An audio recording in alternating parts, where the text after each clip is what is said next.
Yo guys, what is up? Mox here in our Borderlands 3 video, and today we have Fire Hose Moze V2 reworked, revamped into what I believe to be the craziest Moze build, the highest DPS and most versatile Moze build that we can have.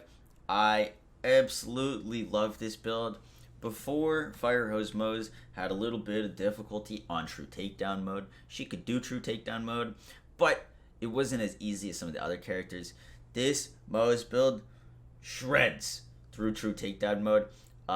Honestly, like when you're doing True Takedown versus non-True Takedown with this build, you don't even notice that much of a difference because things just die so quickly. The amount of damage that this thing puts out is gross, and it is also very versatile to use a ton of different weapons. Some which we're going to be talking about today, guys. But before we get into everything about the build, we got to talk about where this build came from and why it was created. And that is because Fire Hose Moze was my first Moze build, and there was already plenty of Moze builds out there, and all of them were very focused on like Bloodletter Deathless with rocket launcher spam and throwing Merv hexes and all that stuff, and I didn't want to do that. This build is still Fire Hose Moze, still at its core, but we changed some things. We're still using a Blastmaster comm. I think the Blastmaster is Moze's. It's my favorite Moze comm. We get a ton of splash damage, and this build dishes out a gross amount of splash damage. Now, before Fire Hose Moze had to reload, we no longer have to reload ever, which is amazing. We're still using the cloning maddening tracker. You guys know what this grenade is. It is, in my opinion, Moze's best grenade. It can proc multiple times on the same enemy, giving you multiple procs of Vampire. It does a ton of damage and is all Moze needs to stay alive. If you are having any survivability issues on Moze, try getting yourself one of these. The best place to get them is World Drop or as vendors, so it is lucky, but we do have a Discord for trading if you guys need one of these. I'm still rocking a level 53 one. Now, Fire Hose Moze, still godly where the Kibsworth. There's a ton of more of powerful weapons now. Before it was pretty much just like kind of the Kibsworth, but the Lob is amazing now with this build. The Soul Render is amazing. The Anarchy is just straight up disgusting. There's a ton of weapons, and anything you slap on here, you're going to have a good time with. That's why I believe it to be a very versatile Moze build, from Kibsworths to Scourges to Shredifiers to Boomsicles to Lyudas to Super Shredifiers. Whatever you guys want to use, you will do well with this build. And one of the biggest additions that we added to this build is the Pearl of Ineffable Knowledge. This artifact is amazing. I cannot stress it enough. This artifact on its own increases the damage you put out by 155%, or 2 times 2.55 the damage of anything you're doing with your weapons. I made a video on this. If this is news to you, check out the video that's up here.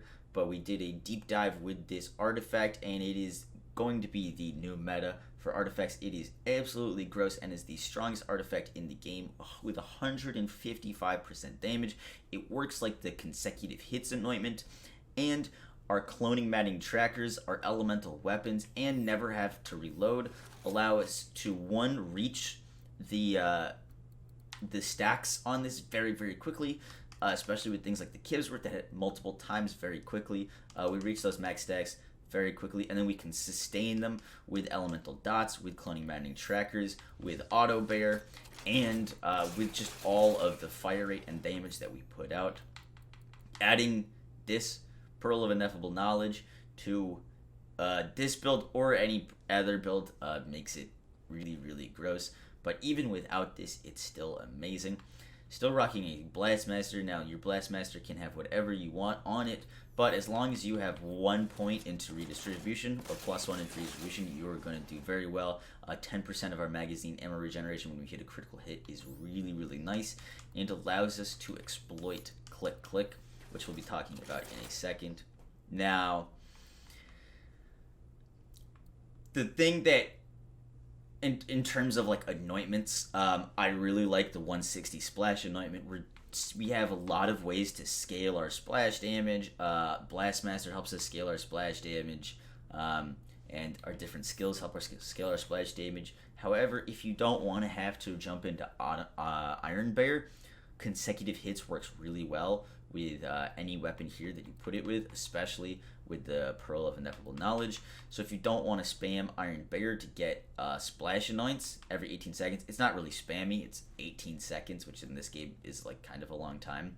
But consecutive hits anointment works really, really well as well. In terms of build that we're going, we changed it up a bunch. Originally, Fire Hose Moze was full blue tree, red tree to experimental munitions with drowning in brass and armored infantry, and we went and grabbed redistribution and put points in match set.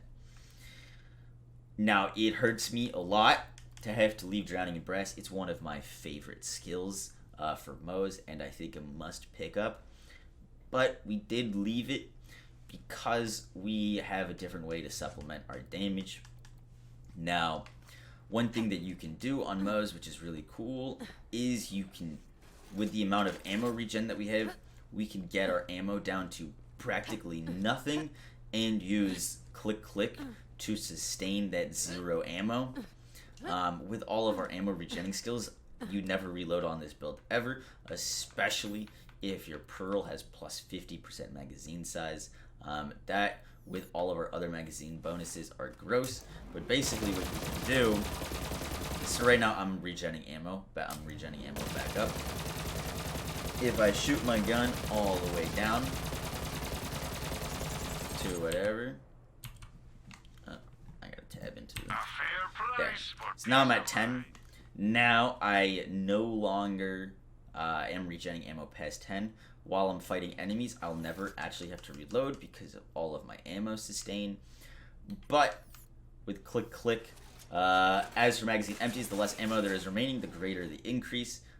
So we can put this pretty much as low as you guys want. I've been rocking like 10 for mobbing and 2 for bossing, and you get 36% increased gun damage, which is really, really nice. That makes up for drowning in brass. You don't have to do this. Genuinely, the Pearl of Knowledge is such a gross increase in damage that, like, you're gonna be shredding things regardless. A lot of players that play Moze originally were like, hey, Moxie, I love Fire Hose Moze, but I can't leave some for the road behind. I love some for the road too much. I got you. You're grabbing some for the road. That way, if you guys really are attached to your rocket launcher kills on Moze, you can still do them. This makes this an amazing bossing build.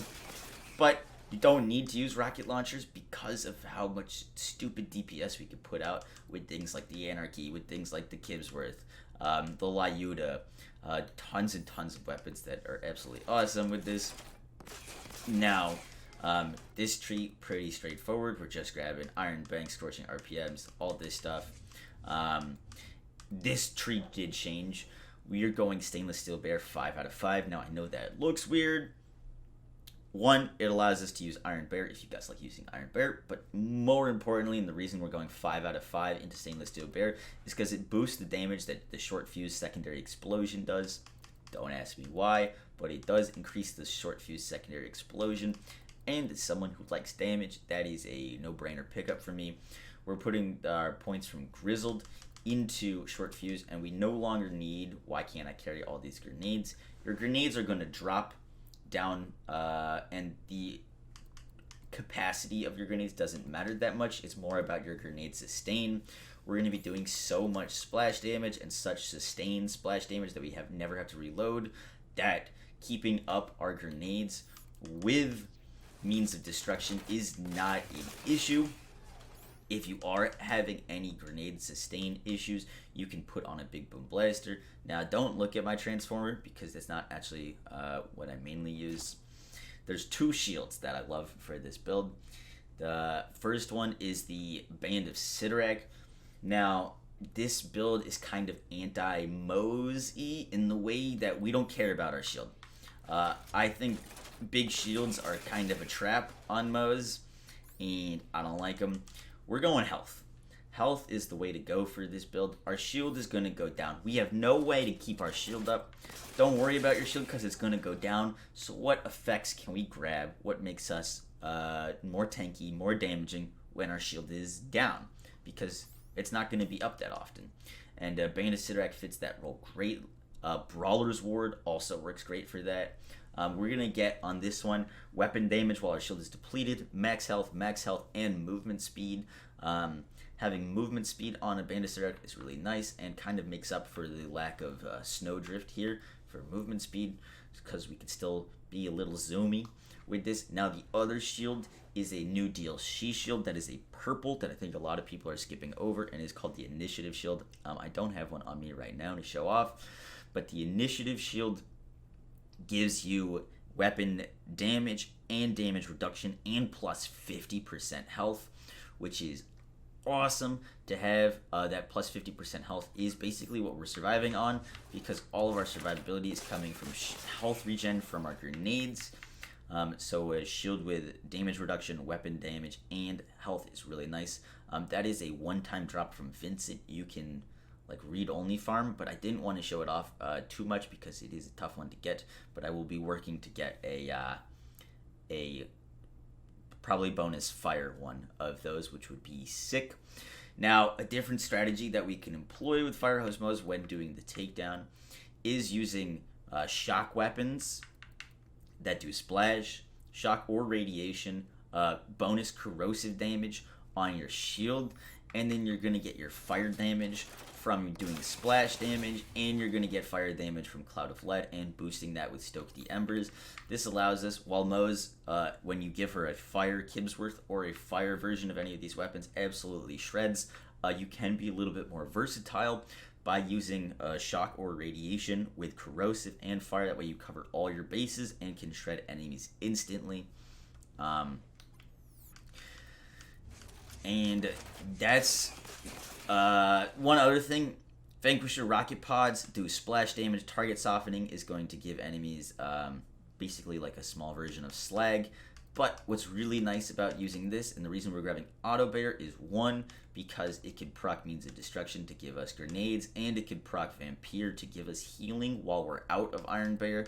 And that is very, very nice. This build does go down sometimes, and that is mainly because of the Cloning Maddening Tracker. This thing seeks enemies, and sometimes you have enemies run up into your face, and the grenades will follow them and kill you. It is unfortunate, it happens. So when you're playing this build, you're going to want to be aware of your surroundings and try to keep enemies at a distance, because the number one reason I go down with this build is because a grenade that I threw will come back and hit me, which is annoying.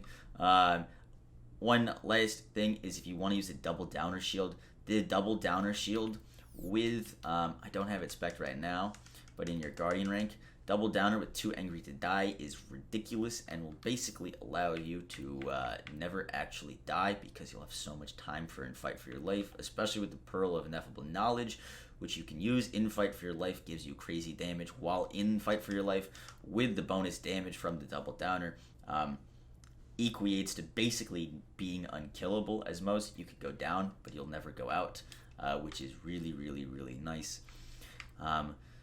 There's so many weapons that you can use with this. Obviously, I wanted to showcase the Kibsworth, but generally, guys, I think this is going to be, with the new double capstone, I think this is going to be Moze's most consistent and versatile and reliable setup.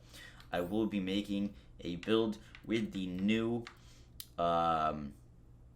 Hellsteel Sapper class mod, but I do believe it's kind of a trap, because you're going to lose damage, and while you can spec into more damaging skills, you don't need to, because honestly, Vampire is so great. Vladoff Valkyrie Moze will have an update with the Sapper and will no longer be spec'd into Vampire, and that build is awesome with consecutive hits and Pearl, and it's going to be crazy. But the amount of damage, splash damage, survivability this build had is awesome. It is so cool being able to run the true takedown over and over and over with Moze reliably and consistently. I hope you guys enjoyed the video. so many new builds and videos on the way for you guys. I hope you're enjoying them. If you learned something new, make sure to like, comment, and subscribe, guys. Take care. Have a good one. Peace.